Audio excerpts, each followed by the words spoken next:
Nasaan ako? Nandito ka sa lugar kung saan ka nararapat. Sa piling ng pamilya mo.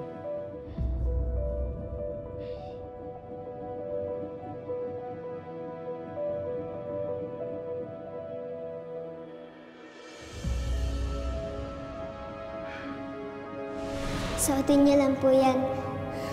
Huwag niyo pong huhubarin para maalala niyo po kami.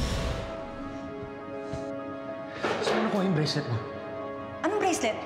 Yan, ibalik mo sa akin yan! Akin yan! Tori. Gawa ni Tori to. Nandito siya. Unfortunately, she's not here. Pero kanina, dinalaw ka nila. Kasama niya si Christy. Kaso, wala kang malay kaya iniwan niya na lang yung bracelet sa'yo.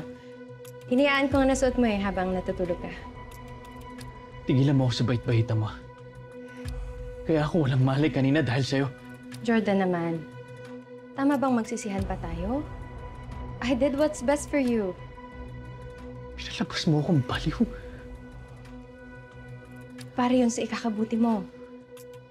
Kabubuti ko? O sa interest mo?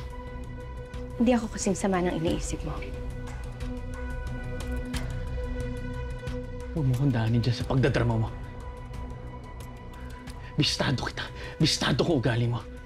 Han, maniwala ka sa akin. In fact, bukas, dadalawin ka dito ni Tori at ni Christy. Pinayagan ko sila. Kasi alam kong importante sila sa'yo. Jordan, hindi ko ahayaan, ha? Malayo ka sa pamilya mo. Maniniwala lang ako pag nakausap ko sila. Kailangan ko sila makausap. Fine. Sige. Antay mo sila. Pero for the meantime, magpahinga ka. Magpalakas ka, okay? Diyan na yung mga gamot mo. Kailangan kong telepono. Pera mo akong telepono. Tatawagan ko sila. Walang signal dito, I'm sorry. Syra! Pahiramin mo ko ng telepono. Bukas, Jordan.